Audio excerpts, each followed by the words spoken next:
കൽപ്പറ്റ പട്ടണം ഇതുപോലൊരു ജനസാന്ദ്രതയ്ക്ക് സാക്ഷ്യം വഹിച്ചിട്ട് ഏതാണ്ട് ഒരു 15 വർഷത്തോളമായി. അതിനുശേഷം ഈ മാനന്തവാടി രൂപതയുടെ നേതൃത്വത്തിൽ ഇതുപോലൊന്ന് സംഘടിപ്പിക്കേണ്ടി വരും എന്ന് നമ്മളാരും വിചാരിച്ചില്ല. പക്ഷെ ചരിത്രത്തിന്റെ വഴികൾ വീണ്ടും നമ്മളെ ഈ കൽപ്പറ്റയുടെ വീഥികളിലേക്ക് കൊണ്ടുവരികയാണ് ചെയ്തത്. നമ്മൾ വന്നതല്ല. ഇവിടെ പറഞ്ഞ കാര്യങ്ങളെക്കുറിച്ച് നിങ്ങൾ കേട്ടു. ഈ ദിവസങ്ങളിൽ മാധ്യമങ്ങളിലൂടെ വന്ന കാര്യങ്ങൾ കേട്ടു, പത്രങ്ങളിലൂടെ വന്നത് നിങ്ങൾ വായിച്ചു, ടെലിവിഷനിലൂടെയൊക്കെ നിങ്ങൾ ഒരുപാട് കാര്യങ്ങൾ കണ്ടു, സോഷ്യൽ മീഡിയയിൽ വായിച്ചു. നമ്മളെല്ലാം കാണുമ്പോഴും വായിക്കുമ്പോഴും മനസ്സിലെത്തി മനസ്സിൽ നീറുമ്പോഴും കാണാത്തവരും വായിക്കാത്തവരും മനസ്സ് നീറാത്തവരും ധാരാളമുണ്ട്. അവരോടാണ് എനിക്ക് പറയാനുള്ളത്. പ്രിയപ്പെട്ടവരെ, ഇനിയെങ്കിലും നിങ്ങൾ കണ്ണു തുറക്കണം. ഈ അതിജീവന പോരാട്ടം ഇവിടം കൊണ്ട് അവസാനിക്കില്ല. ഇതിനെയും മുന്നോട്ട് പോവുക തന്നെ ചെയ്യും. കയത്തിൽ മുങ്ങി ചാകാൻ തുടങ്ങുന്നവന് കച്ചിത്തുരുമ്പും രക്ഷകനാണ്. അല്ലെങ്കിൽ ആ കച്ചിത്തുരുമ്പിലും ചാടിപ്പിടിക്കും.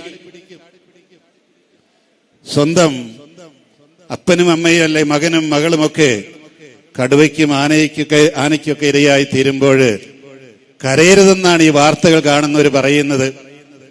സ്വന്തം വീട്ടിലെ കന്നുകാലിയെയും ആടിനെയും കോഴിയെയൊന്നും വഴിച്ചുവിടാൻ പാടില്ലെന്നാണ് പറയുന്നത്. നിങ്ങൾ കാട്ടിന്റെ അതിർത്തിയുടെ അടുത്താണെങ്കിൽ നിങ്ങൾക്കിതിനൊന്നും അനുവാദമില്ല. കന്നുകാലിയൊന്നും വളർത്താൻ പാടില്ല. കാരണം എന്താണ്? അവ മറ്റു ജീവികളെ, കാട്ടുമൃഗങ്ങളെ ആകർഷിക്കും. അത് വലിയൊരു ക്രിമിനൽ കുറ്റമായിട്ട് തന്നെ കണക്കാക്കപ്പെടും. അങ്ങനെ ആ ജീവികളെ ആകർഷിച്ചാൽ. അതാണ് നമ്മുടെ പുതിയ തത്വശാസ്ത്രം എന്ന് പറയുന്നത്.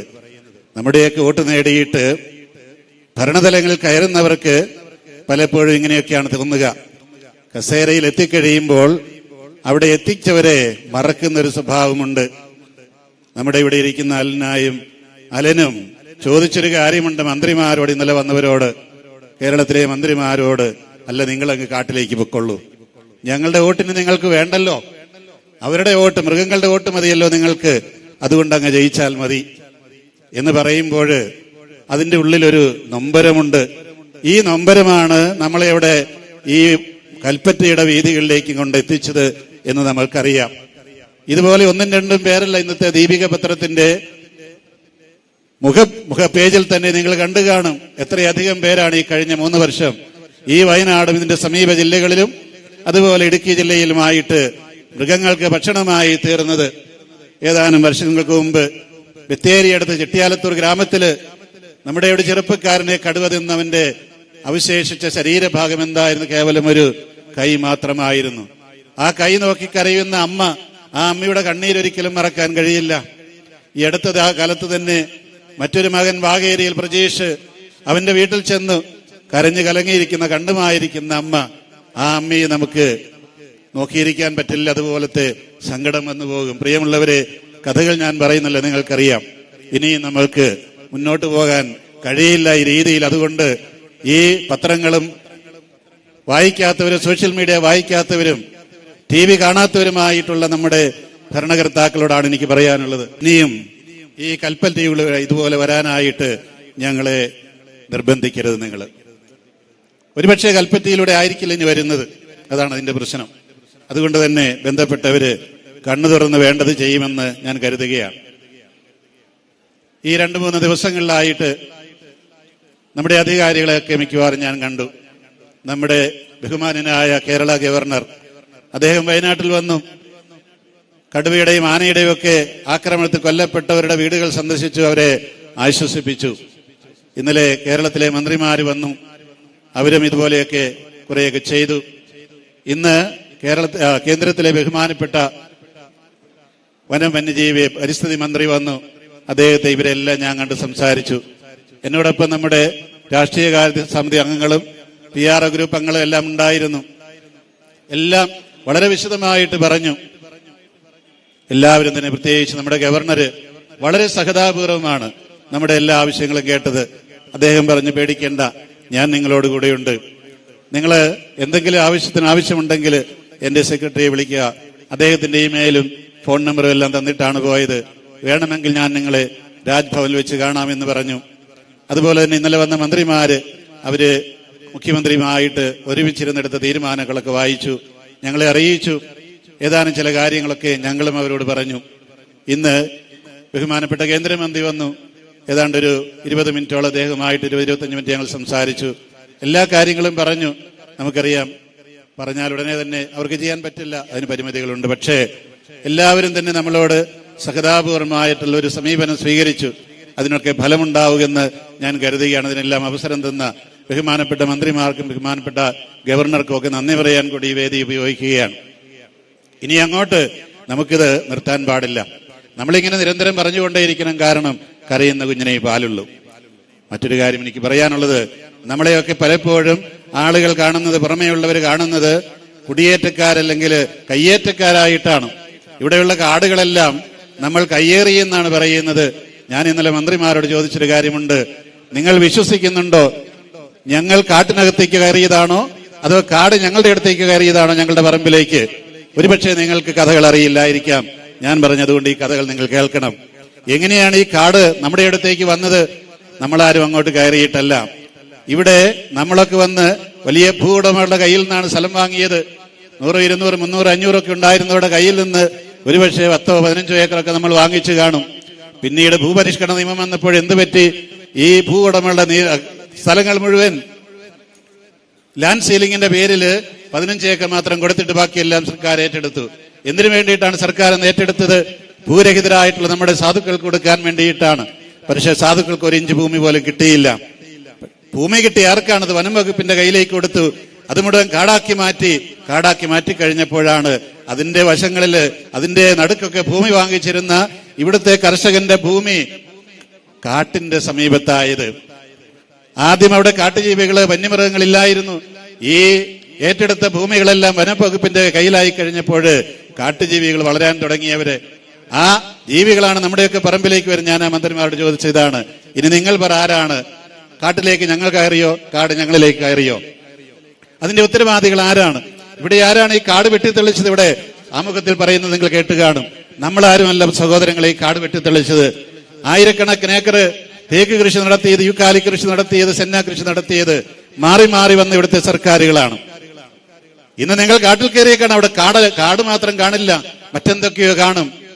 ആനയും കടുവയൊന്നും ഞാൻ കുറ്റം പറയില്ല. കാരണം അവർക്ക് തിന്നണം, അവർക്ക് കുടിക്കണം വെള്ളം, അവർക്ക് കുളിക്കാൻ വെള്ളം വേണം, തണുപ്പ് വേണം അവർക്ക്. അതുപോലെ തന്നെ അവർക്ക് എണ്ണം കൂടി കഴിയുമ്പോൾ ജീവിക്കാനായിട്ട് അവരുടെ ആവാസ വ്യവസ്ഥയിൽ കുറവ് വരുമ്പോൾ അതും ഉണ്ടാക്കി കൊടുക്കണം. മൃഗങ്ങളുടെ കുഴപ്പമല്ല, ഈ മൃഗങ്ങളുടെ ഉടമസ്ഥരുടെ കുഴപ്പമാണ്. അവർക്കിതൊന്നും മനസ്സിലാവുന്നില്ല ഒരു പക്ഷേ.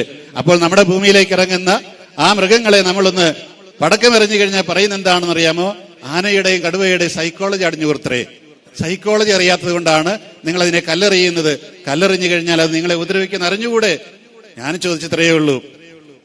ഈ ആന വീട്ടിലേക്ക് കയറി വരുമ്പോൾ, കടുവ കയറി വരുമ്പോൾ, അല്ല ഞങ്ങളിങ്ങനെ കയ്യും വിരിച്ച് നിൽക്കാൻ നിങ്ങൾ എന്താണെന്ന് വെച്ചാൽ ചെയ്തോ? നിങ്ങളുടെ സൈക്കോളജി ഞങ്ങൾക്ക് നന്നായിട്ട് അറിയാം.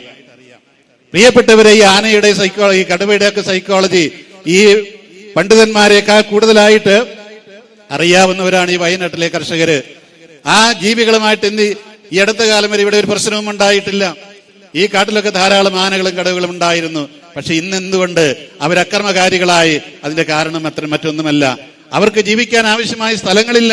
അങ്ങനെ വരുമ്പോൾ എന്ത് പറ്റും? കാടിന്റെ നീതി നടപ്പാകും, കയ്യൂക്കുള്ളവൻ കാര്യക്കാരനാകും, ശക്തനായ മൃഗം ശക്തരായ അല്ലാത്തവരെ, ബലഹീനരെ പുറത്തേക്ക് പറഞ്ഞിവിടെ ഒരു കടിച്ചോടിക്കും. ആനയാണെങ്കിൽ കുത്തി ഓടിക്കും. അവർക്ക് പിന്നെ എന്താ ചെയ്യാൻ പറ്റുക? വേറെ കാടില്ലവർക്ക് പോകാനുള്ള നാട്ടിൽ മാത്രമേ ഉള്ള അവർ വരും. അപ്പോൾ അവര് വരുമ്പോൾ നമ്മൾ അവരെ ഓടിക്കരുത്. കാരണം ആനയുടെ സൈക്കോളജി എങ്ങനെയാണത്രേ, നമ്മൾ ഓടിച്ചു കഴിഞ്ഞാൽ അവർക്ക് പ്രശ്നമാണ്. അവർ നമ്മളെ കാണുന്നിടത്ത് വെച്ച് കൊല്ലും. ഓടിക്കുന്നവനെ കിട്ടിയില്ലെങ്കിൽ കാണുന്നവനെ പിടിക്കുമെന്നാണ് പറയുന്നത്. ഞാൻ പറയുന്നതല്ല, ഫേസ്ബുക്കിലൊക്കെ വരെ പണ്ഡിതന്മാര് എഴുതുന്നതാണ്. അപ്പോൾ ഒരു വീഡിയോ കണ്ട് അവിടെ പറയുന്നത് എന്താണെന്നറിയോ? ഈ പറയുന്ന അജീഷിന്റെ കൊലപാതകത്തിന് ഉത്തരവാദി ആന ഇങ്ങനെ ചീറിയെടുക്കുകയാണ് വീട്ടിലേക്ക്. കുഞ്ഞുങ്ങളും അമ്മയും ഒക്കെ ഇരുന്ന് കരയുകയാണ്, നിലവിളിക്കുകയാണ്. ആരും ഒരാൾ കല്ലെറിയുന്നുണ്ടത്രേ. അതാണ് ആന വരാൻ കാരണം. മനസ്സിലായില്ലേ ആനയുടെ സൈക്കോളജി എന്താന്നുള്ളത്? അപ്പോഴതാണ് എന്നിട്ട് പറയണ ഒരു 1/2 സെക്കൻഡ് നേരത്തേക്കേ ഉള്ളൂ. എനിക്ക് അയച്ചു തന്നൊരു കേരളത്തിൽ നിന്ന് ഒരാളാണ് അത്രേ. ആരായിരിക്കാം ഇവരൊക്കെ? ഞാൻ പറയാൻ നിങ്ങൾക്കറിയാം, ഇതിന്റെ എല്ലാം പിന്നിൽ വലിയ ശക്തികളുണ്ട്. ഈ ശക്തികൾ കൊടുക്കുന്ന പണമാണ് അവരുടെയൊക്കെ ലക്ഷ്യമെന്ന് പറയുന്നത്. അതുകൊണ്ട് നമ്മളിവിടെയെങ്കിലും എന്തെങ്കിലും ഒരു വികസന പ്രവർത്തനം കൊണ്ടുവരുമ്പോഴത്തേക്കും അതിനെല്ലാം തുരങ്കം വയ്ക്കുന്ന ശക്തികൾ നമ്മുടെയൊക്കെ പിന്നിലുണ്ട് എന്ന് മനസ്സിലാക്കുക. ഈ ഭൂമി ലോക പൈതൃക പ്രദേശമാക്കിയതാണ്. ഇവിടുത്തെ കാടുകള് ഒറ്റക്കാട്, ഇടമറിയാത്ത കാടുകളാക്കണം എന്നുള്ള വ്യവസ്ഥയുണ്ട്. 4/1 കാട് 3/1 വ്യവസ്ഥ എഴുതി കൊടുത്തിട്ടുണ്ട്. ഈ വ്യവസ്ഥകൾ എഴുതി കൊടുത്ത ആരാണ്? നമ്മളാരുമല്ല. ഇവിടുത്തെ ഗ്രാമസഭകൾ ചേർന്ന് ഈ ഗ്രാമവാസികളോടെല്ലാം അന്വേഷിച്ച് അവരുടെ അനുവാദം കിട്ടിയ ശേഷം മാത്രമേ അങ്ങനെ കൊടുക്കാവൂ എന്ന് പറഞ്ഞിട്ട് അതൊന്നും ചെയ്യാതെ സ്വന്തം ഇഷ്ടത്താൽ ചെയ്ത് ഇതിനെയെല്ലാം ലോക പൈതൃക പ്രദേശമാക്കിയതാണ്. എന്നിട്ട് നമ്മളിലേക്ക് വന്ന കാട് അത് ഇടമറിഞ്ഞു പോയത്രേ. അതിനെ നമ്മൾ യോജിപ്പിച്ചു കൊടുക്കണം. എങ്ങനെയാണെന്നല്ലേ? ഇറക്കി പോകണം. ഒരു പൈസ പോലും തരില്ല. ഞാൻ ആ മന്ത്രിമാരോട് പറഞ്ഞാണ്, നിങ്ങളൊരു കാര്യം ചെയ്യണം. എന്ത് ചെയ്യണം? ചെയ്യേണ്ട കാര്യം ഇത്രയേ ഉള്ളൂ. ഈ എറണാകുളത്തൊക്കെ എന്താണ് ചെയ്യുന്നത്? വികസന പ്രവർത്തനം. ഇന്ന് ഇതേ മെട്രോ വരുന്നു. ഒരു സെന്റ് ഭൂമിക്ക് അവര് അന്ന് അവിടുത്തെ മാർക്കറ്റ് വിലയുടെ ഇരട്ടി തരും. 2 കല്ലെടുത്ത് വെച്ചൊരു ചെറിയ മതിലുണ്ടെങ്കിൽ അതിനവര് നല്ല വില തരും. അപ്പോഴാളുകൾ തനിയെ ഇറങ്ങിപ്പൊക്കോളും. വേണമെങ്കിൽ ഇതെന്താണ് കൊടുക്കുന്നത്? 15 ലക്ഷം രൂപ കൊടുക്കും. ഈ 15 ലക്ഷം രൂപ ഇന്ന് എന്ത് ചെയ്യാനാണ് പ്രിയമുള്ളവരെ ഞാൻ നീട്ടുന്നില്ല. ഇതൊക്കെയാണ് ഇതിന്റെ പ്രശ്നങ്ങൾ. അതുകൊണ്ട് നമ്മൾ ഒറ്റക്കെട്ടായി നിന്നില്ലെങ്കിൽ നമ്മുടെ അതിജീവനം ഇനി സാധ്യമല്ല എന്ന് തുറന്നു പറയാൻ ഞാൻ ആഗ്രഹിക്കുകയാണ്. നമ്മൾ തുറന്നു പറയണം. അടുത്ത ഇലക്ഷൻ വരുമ്പോൾ എന്ത് പറയണം?